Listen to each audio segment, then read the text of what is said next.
Hello students.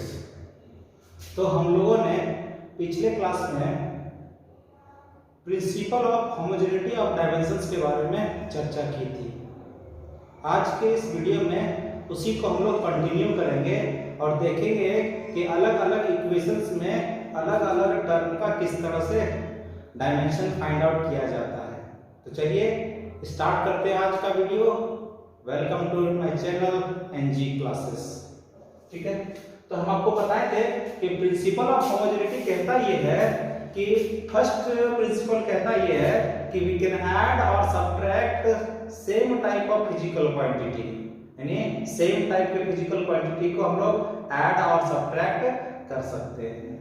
और दूसरा principal ये था कि each term in an equation have same dimension, यानी किसी भी इक्वेशन में यदि ढेर सारे टर्म हैं तो सारे टर्म का डायमेंशन क्या होगा, सेम होगा। चलिए उसी को कंटिन्यू करते हैं। पिछले क्लास में हम लोग एक दो क्वेश्चंस हम लोग सॉल्व किए थे, आज हम लोग देखते हैं। क्वेश्चन है जिससे मान लीजिए आपका find the dimension of omega and के, ओमेगा एंड के in the equation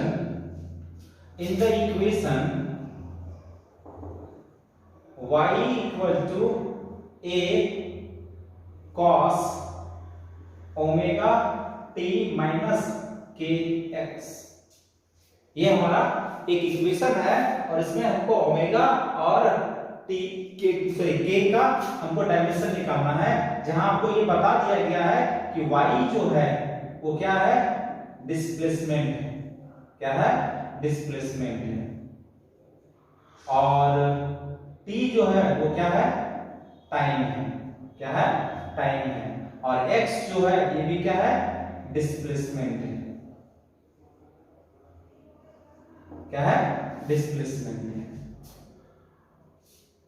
अगर देखा जाए तो हम लोग a का भी डायमेंशन निकाल सकते हैं, लेकिन अभी ओमेगा और k का हम लोग निकाल के देखते हैं। चलिए इसको सॉल्व करते हैं।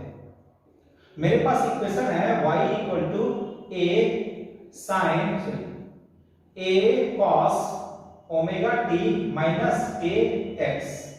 ठीक है, तो आपको सबसे पहले समझना होगा कि कौन सा डायमेंशन लेस क्वांटिटी होता है, कौन सा ऐसा क्वांटिटी होता है जिसका डायमेंशन होता है। ठीक है, तो देखिए ध्यान से, कभी भी हम लोग जब भी ट्रिग्नोमेट्रिक फंक्शंस लिखते हैं तो उसके एंगल में हमेशा डायमेंशन लेस क्वांटिटी लिखते हैं, डायमेंशन लेस क्वांटिटी लिखते हैं। आई बात समझ, जैसे 60 डिग्री हो गया, 30 डिग्री cos 30 डिग्री, या फिर अगर हम लोग cos 90 माइनस 30 डिग्री है ना, sin 90 माइनस 30 45 डिग्री, ये सारा कांस्टेंट वैल्यू लिखते हैं। क्या लिखते हैं, कांस्टेंट वैल्यू लिखते हैं, जो क्या होता है, डायमेंशन लेस होता है। तो यह साफ साफ पता चल रहा है कि साइन के साथ मेरे ट्रिग्नोमेट्रिक फंक्शन के साथ में जो एंगल आता है उसका डायमेंशन क्या होता है, कोई भी डायमेंशन नहीं होता, यानी वो क्या होता है, डायमेंशन लेस होता है। और उसमें जो माइनस कर रहे हैं, ध्यान दीजिए, ये भी डायमेंशन लेस होगा तो ये भी डायमेंशन लेस होगा। ठीक है, तो यदि ये पूरा डायमेंशन लेस हो रहा है तो इसका मतलब ये भी टर्म डायमेंशन लेस होगा, ये भी टर्म डायमेंशन लेस होगा। इस पे क्या कह सकते हैं, dimension of omega t is equal to क्या हो जाएगा, डायमेंशन लेस को कैसे लिखते हैं, ml0 t0, यानी कोई भी डायमेंशन नहीं है। डायमेंशन का मतलब क्या था, powers of the fundamental units. आगे बात करें तो यहां से ओमेगा का डायमेंशन निकालते हैं तो t का डायमेंशन हो जाता है t, और यहां आ जाएगा m0l0t0। यहां से ओमेगा का डायमेंशन क्या निकला, t-1। ओमेगा का क्या निकला, डायमेंशन t-1। ठीक है, उसी तरह से अगर आपको k का निकालना हो तो k का कैसे डायमेंशन निकालेंगे, तो देख रहे हैं कि यदि ये डायमेंशन लेस क्वांटिटी है तो ये भी क्या होगा, डायमेंशन लेस क्वांटिटी, क्योंकि वी कैन ऐड और subtract same type of quantity. ठीक है, तो ये भी डायमेंशन लेस है तो kx भी क्या होगा, डायमेंशन लेस होगा। तो यहां से एक और क्वेश्चन निकाल सकते हैं, क्या, dimension of kx is equal to क्या हो जाएगा, डायमेंशन लेस। क्या हो जाएगा, डायमेंशन लेस। तो यहां से k, और जान रहे हैं x का क्या डायमेंशन है x जो है वो डिस्प्लेसमेंट है, इसका डायमेंशन क्या आ जाएगा l, और यहाँ आ जाएगा m0 l0 t0। यहाँ से k का डायमेंशन क्या आपको पता चल गया l माइनस 1। कितना डायमेंशन पता चल गया l माइनस 1। और याद रखिएगा इस जगह cos sin ट्रिग्नोमेट्री फंक्शंस के बाद जो एंगल आता है वो हमेशा क्या होता है डायमेंशन लेस होता है। क्या होता है डायमेंशन लेस होता है। आई होप आपको समझ में आ रहा होगा। ठीक है, पॉज करके नोट कर लीजिए। चलिए हम लोग आगे क्वेश्चन पे बढ़ते हैं।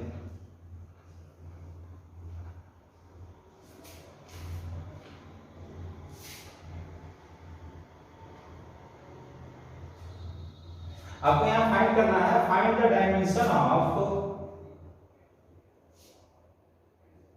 k in the equation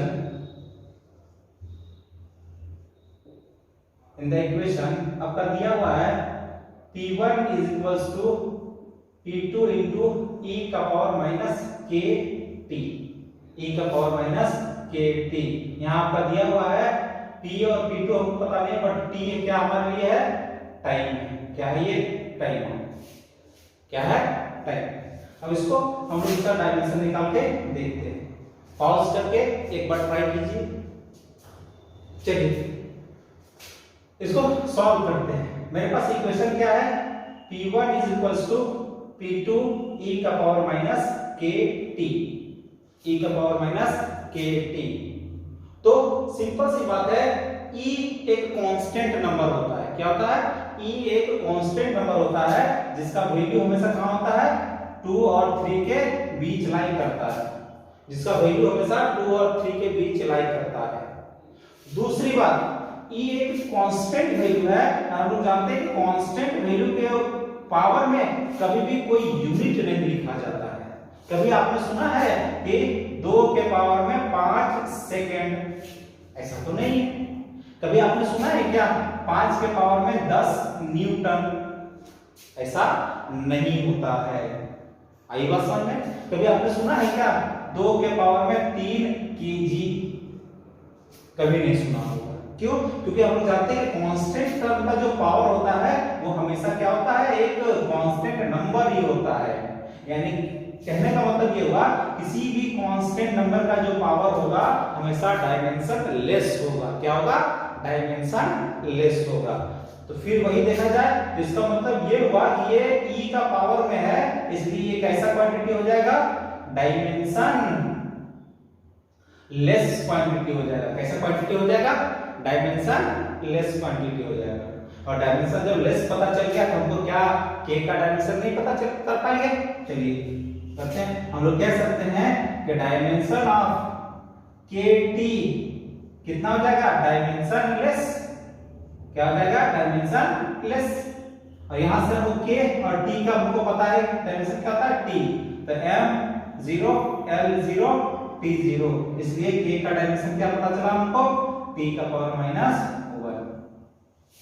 आ रही बात समझ में, आ रही बात समझ में। यानी किसी भी कांस्टेंट नंबर का पावर कभी भी कोई यूनिट वाला क्वांटिटी नहीं होता है, डायमेंशन लेस क्वांटिटी होता है ना, विदाउट यूनिट वाला होता है। आई बात समझ में, ठीक है। तो आई होप आपको समझ में आ रहा होगा कि किस तरह से हम लोग डायमेंशन एनालिसिस करते हैं। ठीक है, चलिए पॉज करके राइट डाउन कर लीजिए।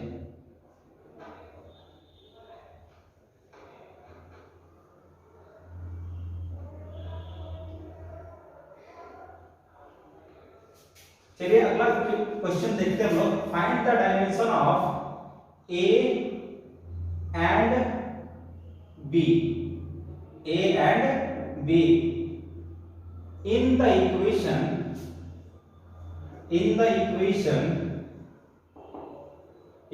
हमारे पास P इज इक्वल्स टू है a बाई बी e का पावर में a x by t, a x by t। आ रही बात समझ में। ax by t। यहां आपको बता चुका है कि x जो है वो डिस्टेंस क्या है, डिस्टेंस है, t जो है वो क्या है, टाइम है, और p क्या है, प्रेशर, क्या है, प्रेशर।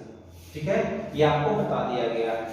अब आप इसमें से आपको किसका डायमेंशन फाइंड आउट करना है, a एंड b का। तो इससे जस्ट पहले वाले क्वेश्चन में आपको बताएं, कुछ न कुछ बताएं कि नहीं, उसका यूज करेंगे। पॉज करके एक बार ट्राई कीजिए। चलिए देखते हैं इसको। मेरे पास इक्वेशन है a बाई b e का power minus ax by t, ax by t। तो अभी जस्ट हम लोग पढ़े कि ये जो e है ये कांस्टेंट नंबर है जिसका वैल्यू 2 और 3 के बीच लाई करता है। तो कांस्टेंट का जब भी कोई पावर होता है तो वो डायमेंशन लेस होता है। क्या होता है, डायमेंशन लेस। इसका मतलब ये हुआ कि ये जो क्वांटिटी है ये कैसा होगा, डायमेंशन लेस कहलाएगा। कैसा कहलाएगा, डायमेंशन लेस। चलिए यहां से देखते हैं क्या बोल सकते हैं। यहां dimension of ax by t is equal to कितना हो जाएगा, m0 l0 t0। तो यहां से हम लोग पता चल जा रहा है x जो है वो क्या है, डिस्टेंस है, इसका मतलब इसका डायमेंशन कितना हो जाएगा, l। t जो टाइम है तो टाइम का डायमेंशन क्या हो जाएगा, t। तो यहां से m0 l0 t0। तो यहां से a का डायमेंशन क्या निकला, तो a का डायमेंशन निकला क्या, l-1 t, l-1 t। आ रही बात समझ? तो ये a का डायमेंशन। अब हमको b का डायमेंशन निकालना है। तो सिंपल सी बात है, ये देख रहे हैं कि ये पूरा जो टर्म है, ये पूरा टर्म कैसा है, डायमेंशन लेस होगा। कैसा होगा, डायमेंशन लेस होगा। तो बचा कौन, a बाई b। तो जान रहे कि यदि ये प्रेशर है तो ये एक टर्म है, तो टर्म में ये a और b का भी यूनिट डायमेंशन किसके बराबर होगा, प्रेशर के बराबर होगा। तो यहां से कह सकते हैं dimension of a by b किसके बराबर होगा, डायमेंशन ऑफ किसके, प्रेशर के। तो a का डायमेंशन तो आपको पता चल गया है, a बाई b, और प्रेशर का डायमेंशन होता है क्या, force by area. Force by area that means ml square t minus 2। Pressure का डायमेंशन कैसे निकालते हैं, फोर्स बाई एरिया। फोर्स का हो गया ml t माइनस 2 और एरिया हो गया l स्क्वायर। तो एक l से एक कल खत्म हो गया, क्या बचा, ml l-1 t माइनस 2। तो इसका हो गया डायमेंशन कितना, ml-1 t माइनस 2। a का डायमेंशन अभी हम जस्ट फाइंड किए l-1 t, और b का डायमेंशन हमको निकालना है। तो ml-1 t माइनस 2। तो यहां से अगर हम b का डायमेंशन देखा जाए तो b का डायमेंशन क्या निकलेगा, l-1 t by ml-1 t minus 2। देखा जाए तो l से l क्या हो जाएगा, कैंसिल आउट हो जाएगा। इसलिए b का डायमेंशन जो हो जाएगा कितना हो जाएगा, m-1 और ये हो जाएगा t3। कितना हो जाएगा, m-1 और t3। आई होप आपको समझ में आ रहा होगा। ठीक है, तो इस तरह के क्वेश्चंस में दैट मींस डायमेंशन एनालिसिस करते हैं प्रिंसिपल ऑफ होमोजेनिटी का यूज करके। आई होप आपको समझ में आ रहा होगा। ठीक है, आज के लिए इतना ही, मिलते हैं नेक्स्ट वीडियो में।